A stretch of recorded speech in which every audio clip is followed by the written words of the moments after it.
Hello, I'm Dave Casler, amateur radio call sign KE0OG, your guide through the ARRL license manuals. The videos in this course follow the manuals section for section. You can get the ARRL license manuals from the source listed below the video. After you watch the video, dig into the corresponding section of the book, study the associated questions, and then come back for the next video. Think of digital as ones and zeros that are being sent over the air instead of your analog voice waveform. It's sort of like the difference between an old vinyl record, which was actually recorded with the waveform impressed right on the record, and a CD, which is just a bunch of ones and zeros, which when put together properly become the music that you're looking for. As far as the digital modes go, we're going to look at three. On HF, PSK31 has become very, very popular, and that's the mode you'll be able to use with your technician class privileges on 10 meters. On 2 meters, there's a lot of activity on two particular types of activities, one called packet and the other called APRS, and we're going to take a look at both. We're looking here at a piece of software on my machine that's called Radio Deluxe. It's a very popular piece of software. It's free, and it is by far and away the most common piece of software that people are using for PSK31. The book mentions DigiPen, which is also an excellent program, but it does seem to be fading in popularity. Now we're looking at, I'll just point out the key points of the screen here before we zoom in a little bit. This part across the bottom right here is called the Waterfall display, and because it looks sort of like a slow motion waterfall, and it's tuned so that this end right over here is at 14.070 megahertz. That's on the 20 meter band, and all the way up here, if you go up to here at the end, it's at 14.073 megahertz. So it covers just a 3 kilohertz slice of the band. Now the thing about PSK31 signals, you can see several in here. They're at slightly different frequencies, so if they're higher frequencies they'll appear over here, if they're lower they'll appear over here. And we can hear them, a couple right here. We don't actually need to hear anything in order to work this, but sometimes it's helpful just to have it on in the background so we know that it's working. And I'm going to let you listen to that. Those are the actual signals. Sounds pretty ugly, doesn't it? But I'll turn that down. There's almost always activity, certainly during the day and into the evening on this band. Now the way one uses this software is by clicking on the signal of interest. So if we click on the signal of interest, what we see right over here is what the person is typing, and he says, computer and had trouble with the software, back to you Andy, KF0MPDE KF0TG. And he has stopped, and you can see down here that that signal is stopped. Let's go over here to this signal and see what's going on here. Okay, it's we're now getting some stuff right here. Let's zoom in just a little bit on a couple of these things. This is that waterfall display I was telling you about, and you see these lines right here. Those lines are actually only 31 hertz apart, and they fit right over the top of a signal, just like that, and you click on that and you've tuned in that signal. Similarly, if you want to call CQ, you can just put this somewhere where nobody else is using the band and go ahead and call CQ there. Right here we're looking at what this person actually was typing. His transceiver is made by a company called Flex. It's a 5000A. It's a computer controlled transceiver at 25 watts. You don't need much power on this mode. He's got a couple large antennas and using FL Digi for his software, and he has a computer that he's using it for. It says just got back from the recycle center, and it comes through in real time. As the other person talks or types, it comes in real time. This is the waterfall right here, and we're hearing this signal right there, and we can see what's being sent if we put our markers around it like this. It's a CQ, so let's go up here to where we can see what's going on in the CQ. Okay, what we're looking at right now is a conversation that I'm having with Lou, KC0UER, hitting some of the highlights here. Up at the top part of the page, you see him sending information to me about his HF radio. And I'm going to skip down here a little bit where he's saying, "Back to you, Dave." And I erase my transmit buffer, and out of a macro I've got a little bit there. I start sending that. It's going out over the air, and I put in my commentary on what's going on. Note that as the text is transmitted, you see it in the upper screen. It's also lined out in the bottom screen, so you know just where it is. I just skipped ahead to where we finished up there, and I'm saying 73 and SK, which means I'm going to be silent from here on out and not transmit. And Lou's going to send back just a little to me. You see it up there, KE0OGDE, KC0UER. Fine business, see you there, meeting at the club meeting tonight. 73 from KC0UER, and that's all there is to it. For packet, we'll be using this radio. It's a 2-meter mobile rig, and it's on 145.01 megahertz, which is where normal packet activity takes place. In addition, we need what's called a terminal node controller that sits between the computer and the radio, and you're looking at an elderly DSP-232 multi-mode controller. It does a lot of different modes. I just use it for packet. It came from Advanced Electronic Applications, since taken over by and maintained by TimeWave. Let's take a look at how a feature works here. It has a mailbox built in, and you can check your mailbox. And now it brings up a prompt here. I can list the messages in my mailbox. Some of these are fairly old. We do it like read 11. Okay, and there it is.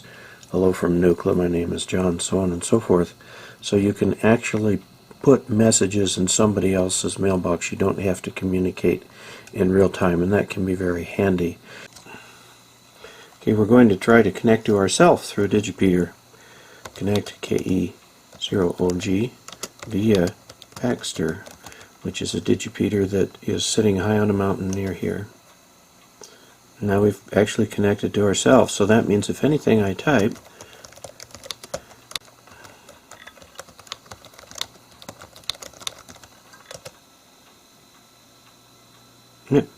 what it is I sent that packet to the digipeater listened to it, and then spit it back on the same frequency.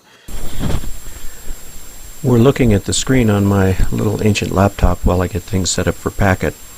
My call is KE0OG, and I just put a command in there. It's C, and Lou's call in there, KC0UER.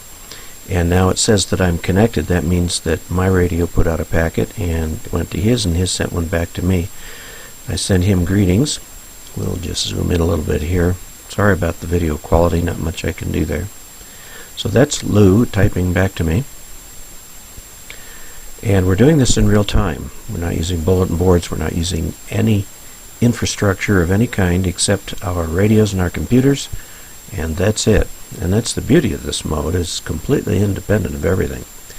Now, that doesn't mean that there aren't repeaters. There are. They're called digipeaters. And we showed earlier the Baxter one where we were able to connect to ourselves. Kind of a boring conversation when you connect to yourself. I said that's a very retro way to do instant messaging. It certainly is. This is old technology. Lou just noted that his TNC, or terminal node controller, says that we're connected. And I agree.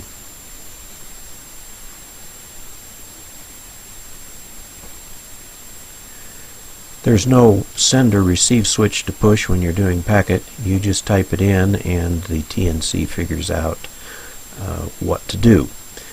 Generally, TNCs are set up so that it does not transmit until you press enter or reach the end of a line.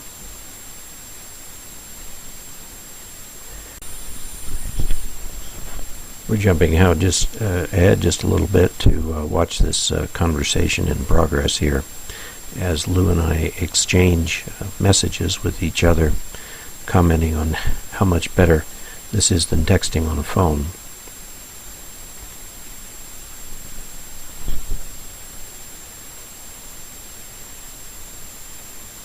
Here Lou's telling me what kind of software he uses with his computer, IP Serial with Outpost. I'll have to look that up. As I say.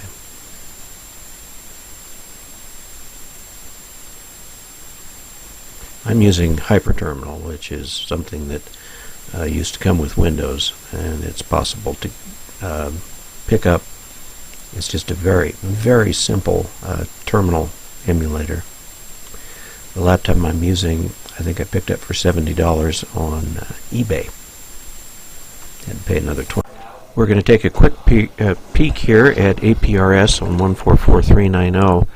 You see a screen that's a map. KE0OG-1 is there in the middle, and you can see as it hears from other stations, it goes ahead and shows the path that went through. Now KE0OG-5 is my little portable station, and it's out in the backyard, and I'm going to show you more about that right now. So let's take a look at what a field station might look like for APRS.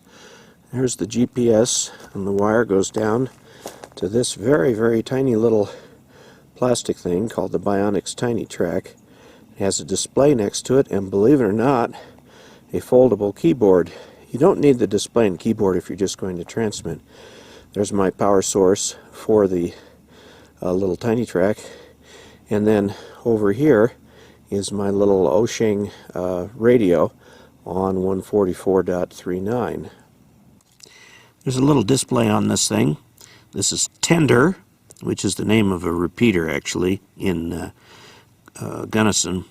It is traveling at 0 miles an hour in the direction of 0, and it shows the lat and long right there, and then tells how far away it is. It's 49.13 miles at 72 degrees from north, and it's at 8623 feet. And the information at the bottom just tells you a little bit about more about the station. The part at the bottom is programmable. Here's another example of a station who's traveling 56 miles an hour in direction 225. Oh, we just got another one on top of that. 28 miles an hour at 15 degrees. You tell how far and in what direction. If you were just traveling in the boonies and wanted other people to be able to keep track of you, all you need is the little, in this case, a tiny track is an APRS transmitting device connected to a GPS, some source of power, and the radio.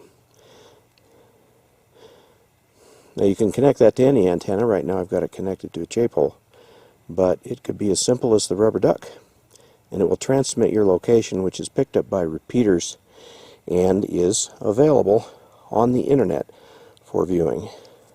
Okay, we're looking at the internet, and you see me there, KE005, and here's what the raw data appears like. Okay, let's jump ahead to 2019 and talk about how things have changed. Digital modes have changed quite a bit on HF. One of the things that you need to do is to put some sort of a device between your radio and your computer to buffer the signals and so on.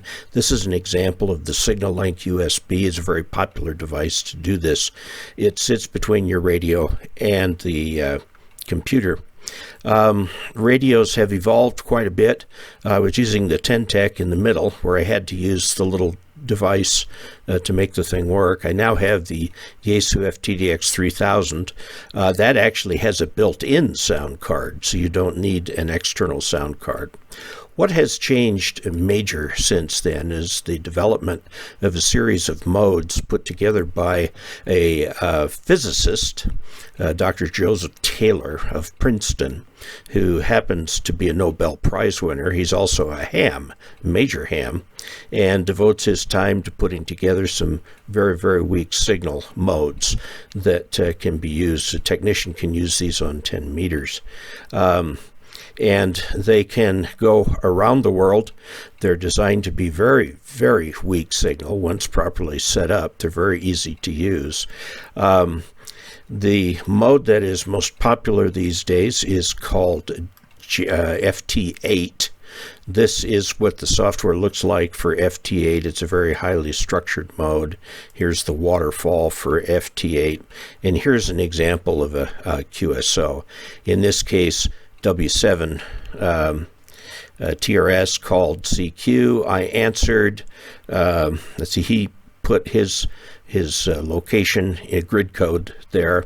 I put my location in my response. He gave me a signal report. I gave him a signal report. He confirmed, and I sent 73. So very simple contact. I mention this because FT8 has taken the world by storm now here in 2019 for digital modes.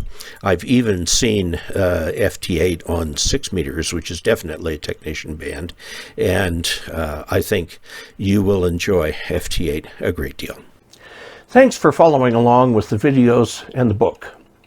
After you've studied this section in the manual and are satisfied you understand the questions and their answers, come back here for the next video. The ARRL is the National Association for Amateur Radio, and I urge you to join, even if you don't have your license yet. That way you get QST, the League's monthly magazine full of articles for beginners and veterans alike, or you can choose On the Air, a magazine designed specifically for those new to amateur radio. Until we next meet, 73.